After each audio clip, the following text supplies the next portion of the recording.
Hi hello friends. நாம் இன்றைக்கி பார்க்க போகிறது ஃப்ரீலான்ஸ் அப்படிங்கிற ஒரு ஹாலிவுட் மூவி தான். அந்த மூவியில் ஜான்சினா தான் நான் ஒரு முக்கியமான ரோல் பண்ணியிருப்பாப்புல. அந்த ரோல் ரொம்ப ரொம்ப சூப்பராக இருக்கும். எனக்கு ரொம்ப ரொம்ப பிடிச்சிருந்துச்சு. இந்த மூவி ஒரு ஃபுல் அண்ட் ஃபுல் ஆக்ஷன் பேக்கடான மூவி தான். பட்டு இதில் நம்ம ஜான்சினா அந்தளவுக்கு ஒரு பெர்ஃபார்மன்ஸ் பண்ணியிருக்க மாட்டார். அவருக்கு ஆக்ஷன் தான் வரும், மற்றபடி ஒரு டைலாக்கோ மற்றபடி ஆக்டிங்கோ பெரிய அளவில் வராது. அது எல்லாருக்குமே தெரியும். பட் இந்த படத்துலையும் அதே மாதிரி நடிச்சிருக்கப்பல. பட் படம் 1.25 மணி நேரங்கிறனால பெரிய அளவில் அது டிஸ்டர்பன்ஸாக இல்லை, ஓரளவுக்கு நல்லாவே இருக்கும். உங்களுக்கு ஆக்ஷன் பேக்கடான ஒரு மூவி பார்க்கணும் அப்படின்னு நினைக்கிறவங்க கண்டிப்பாக இந்த மூவியை செக் பண்ணி பாருங்கள். இப்போதைக்கு நம்ம படத்தை பற்றி பார்க்க ஆரம்பிக்கலாம். படத்தோட ஸ்டார்டிங்லேயே ஹீரோ, அதாவது சின்ன வயசுலேருந்து நான் எப்படி வாழ்ந்தேன், இப்போதைக்கு நான் ஒரு சோல்ஜர் ஆகிட்டேன், எனக்குன்னு ஒரு கமிட்மெண்ட் இருக்குது அப்படின்னு சொல்லிட்டு பால்டோனியா சேர்ந்த ஒரு பிரசிடெண்ட்டை டார்கெட்டாக வச்சு இந்த சோல்ஜர்ஸ்லாம் கிளம்பி அவர் அட்டாக் பண்ணுறதுக்கு கிளம்புறாங்க. அப்படி கிளம்பி போகிறப்ப அந்த நாட்டு பக்கத்தில் போகும்போதே நம்ம ஜான்சினா, அதாவது அவரோட பேர் இந்த படத்தில் மேசன் இருக்கும். மேசன் வந்துட்டு கீழே இறங்குவாப்புல, அவரோட சேர்ந்து இன்னொரு ஃப்ரெண்டும் சேர்ந்து கீழே இறங்குவாங்க. அப்படி இறங்கிட்டு இருக்கும்போதே அந்த பால்டோனியா சேர்ந்த பிரசிடென்ட் இவங்களை அட்டாக் பண்ணிடுவாங்க. அந்த அட்டாக்ல இவரும் இன்னொரு ஃப்ரெண்டை தவிர மற்ற எல்லா ஃப்ரெண்டுமே இறந்துருவாங்க.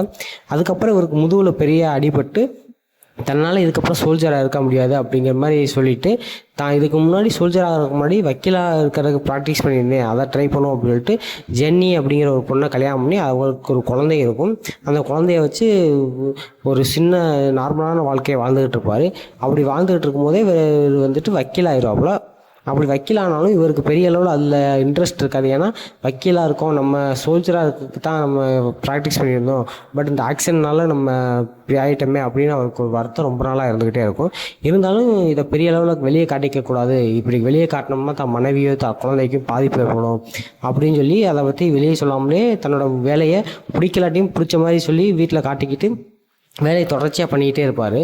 அப்படி பண்ணிக்கிட்டு இருப்பார். தன் குழந்தை ஸ்கூல் போயிட்டுருக்கோம். அப்படி ஸ்கூல் போயிட்டு இருக்கும்போது அங்கே உள்ள சின்ன சின்ன பிரச்சனைகளை எப்படி டீல் பண்ணணும்னு சொல்லிக் கொடுக்கும்போது அவள் ஒய்ஃபு, நீங்கள் உங்கள் பொண்ணுக்கு இப்படிலாம் சொல்லிக் கொடுக்காதீங்க, அவள் ஸ்கூலில் ஒரு பையனை அடிச்சிட்டாலாம், இதை இப்படி சொல்லிக் கொடுக்க தப்பு அப்படிங்கிற மாதிரி சொல்லுவாள். சரி ஓகே, இனிமேல் அந்த மாதிரி சொல்ல மாட்டேன் அப்படின்னு சொல்லிட்டு பொண்ணை கூப்பிட்டு நீ அவனை அடிச்சிட்டியா, அப்படி தான் அடிக்கணும் அப்படிங்கிற மாதிரி பொண்ணுக்கு சப்போர்ட் பண்ணுவாப்புல. இப்போதைக்கு இன்னொரு நாள் அவர் போயிட்டு அவரோட ஆஃபீஸில் உட்காந்து ஒரு கிளைண்ட்டை மீட் பண்ணி, சரி ஓகே சார் நான் உங்களை மீட் பண்ணுறேன் அப்படிங்கிற மாதிரி சொல்லிட்டு அவர் கொடுத்த காசை வாங்கிட்டு அனுப்பிவிட்றாப்புல. பட் அப்போவும் அவர் ஃபேஸில் அவருக்கு இந்த தொல்லை பிடிக்கல அப்படிங்கிற மாதிரி வெறுத்து போய் உட்காருவாப்புல. அப்போதைக்கு அவரோட ஃப்ரெண்டு ஒருத்தர் செபஸ்டியன் சொல்லிட்டு, அதாவது அந்த அட்டாக்கில் தப்பிச்ச ஒரு ஆள், அந்த அட்டாக்கில் மேசனும் செபஸ்டியன் தான் தப்பிச்சிருப்பாங்க, மற்ற எல்லாருமே இறந்துருப்பாங்க. இப்போதைக்கு செபஸ்டியன் ஒரு ஏஜென்ட் குரூப் மாதிரி, அதாவது பாடி கார்டுக்குன்னு ஒரு தனியாக ஒரு கம்பெனி ஆரம்பித்து யாருக்கெல்லாம் பாடி கார்டு வேணுமோ அவங்களுக்கெல்லாம் இந்த கம்பெனிலேருந்து பாடி கார்டு அனுப்புவாங்க. இப்போதைக்கு வெல்லிங்டன் அப்படிங்கிற ஒரு ப்ரெஸ் ரிப்போர்ட்டர் இருப்பாங்க. அவங்க பால்டோனியா போய் அந்த பிரசிடெண்ட்டை ரிப்போர்ட் பண்ண போகிறாங்க, அந்த பிரசிடென்ட் போய் ஒரு இன்டர்வியூ எடுக்க போகிறாங்க. அப்படிங்கிறக்காண்டி ஒரு ஆள் தேவை, ஒரு செக்யூரிட்டி தேவை, அதுக்காண்டி நீ வேணும் அப்படிங்கிற மாதிரி சொல்லி நம்ம மேசன்ட்ட வந்து கேட்பாங்க.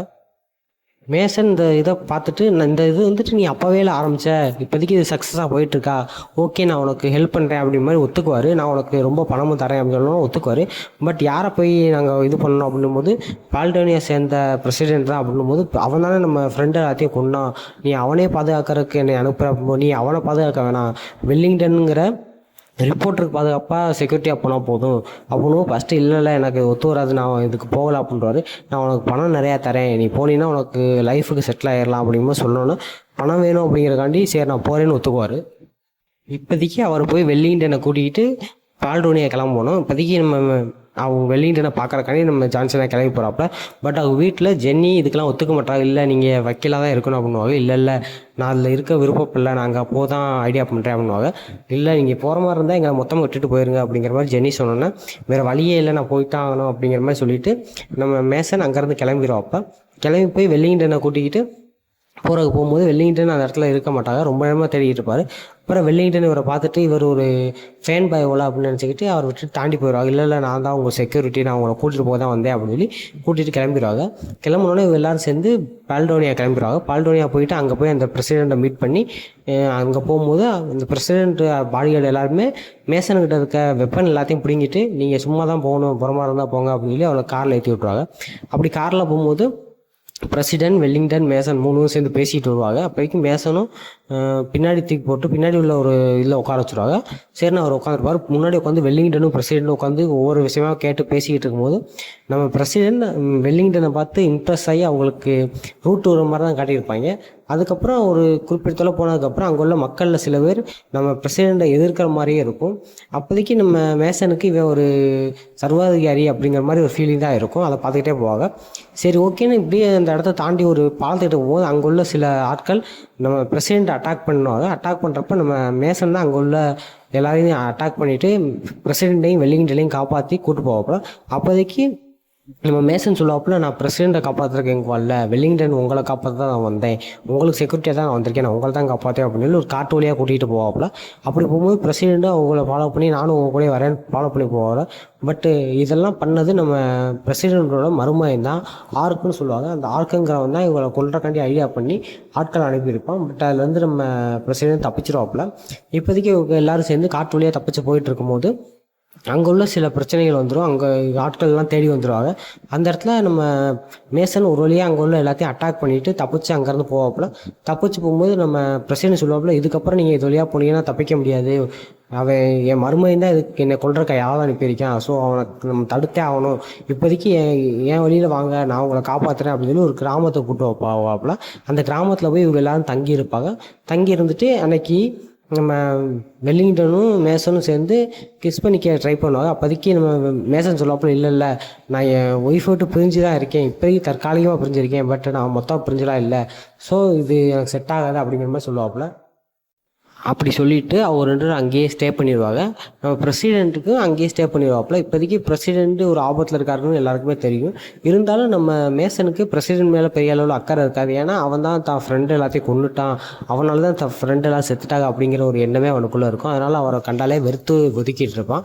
பட் நம்ம வெல்லிங்டன் இல்லை, அவர் நல்லவர் தான் அப்படிங்கிற மாதிரி சொல்லுவாங்க. இருந்தாலும் அவனுக்கு அவர் மேலே பெரிய அளவில் அக்கறை இருக்காது. நான் உங்களை காப்பாற்ற வந்தேன், உங்களை காப்பாற்றி ஆகணும் அப்படின்னுவார்.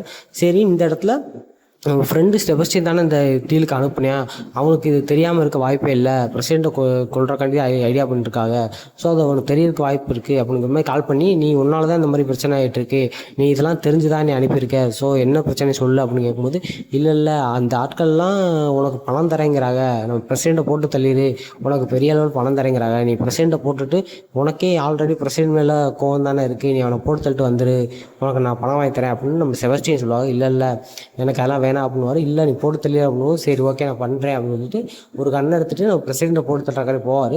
பட் அவருக்கு போகிற வழியே கொஞ்சம் மனசு மாறிடும், இல்லை என்னத்தை அவரை கொண்டோம் அப்படிங்கிற மாதிரி சொல்லிட்டு வெல்லிங்டனை கூட்டிகிட்டு வாங்க நம்ம 2 இங்கேருந்து தப்பிச்சு போயிடலாம், இதுக்கப்புறம் இங்கே இருக்க முடியாது அப்படின்னு சொல்லி வெல்லிங்டனை கூட்டிகிட்டு அங்கேருந்து கிளம்புறக்கு ஐடியா பண்ணுவார். டக்குன்னு அங்கே சில ஆட்கள் வந்துடுவாங்க. அதாவது நமக்கு பிரசிடெண்ட்டை கொல்றதுக்கு விரட்டிட்டு வந்த சில ஆட்கள் அந்த கிராமத்துக்கு வந்துடுவாங்க. வந்தது தெரிஞ்சு பிரசிடெண்ட்டும் மேசன் அண்ட் வெல்லிங்டன் 3 பேரும் சேர்ந்து அங்கே தப்பிச்சு ஓட பார்க்கும்போது பெரிய அளவில் வண்டி எதுவும் இருக்காது. அங்கெல்லாம் ஒரு டிராக்டர் தான் இருக்கும். அந்த டிராக்டர் எடுத்துகிட்டு போகும்போது தான் டிராக்டர் பெரிய அளவு ஒர்க் ஆகாது. அதோட அங்கே உள்ள குதிரை எடுத்து தப்பிக்க ட்ரை பண்ணி நம்ம வெல்லிங்டன், மேசன் அண்டு பிரசிடெண்ட் 3 பேரும் குதிரையில் தப்பிச்சு போகிறதுக்கு ட்ரை பண்ணும்போது அங்கே உள்ள மக்களெல்லாம் பிடிச்சி வச்சுக்கிட்டு, நீ வெளியே வரலினா இங்கே உள்ள மக்கள்லாம் நான் கொண்டுரு அப்படின்னு சொல்லுவோம். பிரசிடெண்ட் இல்லை வேணாம் நான் வந்துடுறேன் அப்படின்னு சொல்லி அவங்கள்ட்ட போகிற மாதிரி காட்டுவார். போகிறப்ப அங்கே உள்ள அந்த ஆட்கள் எல்லாம், நான் உன்னை கொல்ல போகிறேன், நீ இது முன்னாடி செத்துருக்கலாம் அப்படிங்கும்போது, இல்லை என் மருமகன் தானே உங்களை எல்லாம் அனுப்பி வச்சிருக்கேன், எனக்கு தெரியும், நான் பார்த்துக்கிறேன் அப்படிங்கும்போது டக்குன்னு நம்ம மேசன் வந்து பிரசிடெண்ட்டை காப்பாற்றி அங்கேருந்து கூட்டிகிட்டு போயிடுவாப்புல. பட் அந்த இடத்துல ஒரு குதிரையை வச்சு ஒரு சேசிங் நடக்கும். அந்த சேசிங்கில் அந்த ஆட்கள்லாம் நம்ம வெல்லிங்டனை பிடிச்சி அங்கேருந்து கடத்திட்டு போய் அவங்க வச்சுருக்க ஒரு பெரிய பேலஸில் கொண்டு வச்சுருவாங்க. அந்த பேலஸில் நம்ம பிரசிடெண்ட் ஒரு மருமகன் இருப்பான். இப்போதைக்கு நம்ம பிரசிடெண்ட்டுக்கு என்ன பண்ணுறது அப்படிங்கிற மாதிரி தெரியாது.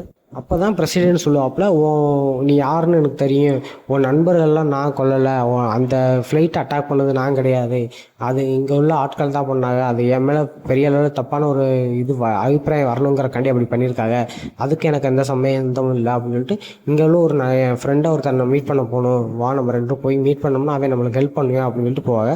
அப்போ தான் தெரியும் அந்த ஊரில் சில கிளர்ச்சி ஆட்கள் இருப்பாங்க, அதாவது பிரசிடெண்ட்டுக்கு ஆப்போசிட்டாக கிளர்ச்சி பண்ணிகிட்டு இருப்பாங்க. அவங்களையே இந்த பிரசிடென்ட் தான் காசு கொடுத்து அந்த மாதிரி பண்ண சொல்லிகிட்டு இருப்பான். அந்த மாதிரி பண்ணால் தான் தனக்குன்னு ஒரு இமேஜ் வரும் அப்படிங்கிற மாதிரி தெரிஞ்சுக்கிட்டு அப்படி பண்ண விட்டுருப்பான். அதோட ஒரு லீடரை தான் போய் மீட் பண்ணி எனக்கு நீ ஹெல்ப் பண்ணு, நான் எப்படியாச்சும் என் பேலஸ்குள்ளே போகணும், அதுக்குள்ளே நான் போயிட்டேன்னா அங்கே உள்ள சில பிரச்சனைகளை நான் சால்வ் பண்ணிடுவேன் அப்படிங்கிற மாதிரி ஹெல்ப் கேட்டோன்னா அதுக்கு நான் ஐடியா பண்ணுறேன் அப்படின்னு சொல்லி ஐடியா பண்ணி கொடுப்பாப்புல. இப்போதைக்கு நம்ம வெல்லிங்டனை எப்படியாவது காப்பாற்றணும் அப்படின்னு சொல்லிட்டு பிரசிடென்ட் ஃபோன் பண்ணி நான் வெல்லிங்டனை ஒப்படைச்சிட்டேன்னா நான் பிரசிடென்ட்டை ஒப்படைக்கிறேன் அப்படின்னு சொல்லி மேசன் பேசுகிறப்ப சரி நாங்கள் ஒரு இடத்துக்கு வரோம் அப்படின்னு சொல்லி அந்த இடத்துக்கு வந்துடுவாங்க. அந்த இடத்துல வந்தோன்னா வெல்லிங்டனை காப்பாற்றிட்டு அங்கே உள்ள மக்கள் மூலிமா அந்த ஆட்களை அடித்து கொல்ல விட்டுருவாங்க. அதோட நம்ம பிரசிடென்ட், மேசன் அண்ட் வெல்லிங்டன் 3 பேரும் சேர்ந்து அந்த பேலஸ்குள்ளே போயிடுவாங்க. ஒரு சுரங்கப்பாதை இருக்கும். அந்த சுரங்கப்பாதை வழியாக அந்த இதுக்குள்ளே போனோம்னா அங்கே உள்ள நம்ம மருமை, அதாவது பிரசிடென்டோட மருமையை பார்த்து நீ தான் அந்த வேலையெல்லாம் பார்த்தேன்னு எனக்கு தெரியும் அப்படின்போது இல்லை நான் அது பண்ணல அப்படின்போது விடு உன்னைய வச்சு கேம் ஆடிக்கிட்டு இருக்காங்க, நீ அவங்க சொல்கிறத கேட்டுக்கிட்டு இருக்க, உன்னையும் கொண்டுருவாங்க கொஞ்ச நாள் கழிச்சு, அதனால் இந்த இதுலேருந்து நீ வெளியே வந்துடு அப்படின்னு சொல்லிக்கிட்டு இருக்கும்போது அங்கே உள்ள சில ஆட்கள் உள்ளே வந்து பிரசிடென்ட் அட்டாக் பண்ணுவோம். பிரசிடென்ட் போட்டிருக்க இது கோட்டு வந்துட்டு புல்லட் ப்ரூஃபாக இருக்கும். ஸோ நம்ம பிரசிடென்ட் தப்பிச்சிடாரு. பட் அவர் ஹெல்ப் பண்ணுறதுக்கு அந்த மருமையை ட்ரை பண்ணும்போது மருமையை இறந்துடும். அப்படின்னா இப்போதைக்கு இந்த மாளிகைக்குள்ளே மிகப்பெரிய ஒரு கன் ஃபைட் நடக்கும். அதாவது பிரசிடெண்ட்டுக்கு ஆப்போசிட்டாக இருக்கவும் பிரசிடெண்ட்டுக்கு ஜாதகமாக இருக்கும். ஸோ 2 டீமும் பெரிய அளவில் அங்கே சண்டை நடக்கும். ஒரு 20 மினிட்ஸ்க்கு நெருக்கி இந்த சண்டை நடக்கும். அதில் ஜான்சினா பெரிய அளவில் ஹோப் கொடுத்துருக்க மாட்டார். அதாவது சும்மா கண்ணை தூக்கிட்டு இங்கிட்டு ஓடுற மாதிரி தான் காட்டியிருப்பாங்க.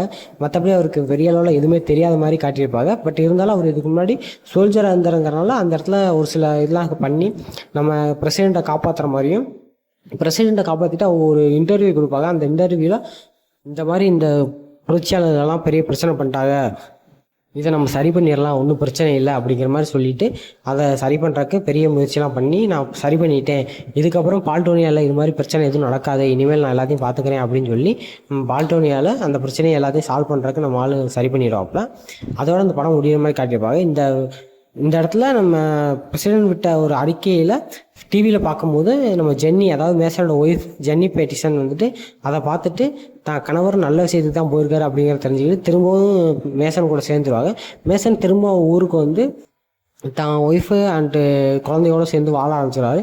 இப்போதைக்கு செபஸ்டியன் மறுபடியும் கால் பண்ணி இன்னொரு ப்ராஜெக்ட் இருக்குது, அதுக்கு நீ போறியா அப்படின்னுவாரு. சரி ஓகே நான் போகிறேன் அப்படின்னும்போது உன் அக்கௌண்ட்டை போய் செக் பண்ணு அப்படின்னும்போது அக்கௌண்ட்டில் அவர் எதிரே பார்க்காத அளவுக்கு மிகப்பெரிய பணத்தை நம்ம பிரசிடென்ட் போட்டு விட்ருப்பாப்புல. அதை பார்த்தோன்னே இதுக்கு தாண்டா நான் ஆசைப்பட்டேன் அப்படிங்கிற மாதிரி சொல்லிவிட்டு தான் குழந்தையோடையும் பொண்டாட்டியோடையும் சந்தோஷமாக வாழ்கிற மாதிரி காட்டியிருப்பாங்க. அதோட அந்த படம் முடிகிற மாதிரி இருக்கும். ஒரு சூப்பரான ஆக்ஷன் பேக்கடான மூவி.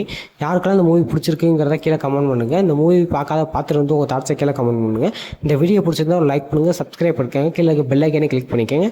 அடுத்தடுத்த வீடியோவில் பார்க்கலாம். பாய்.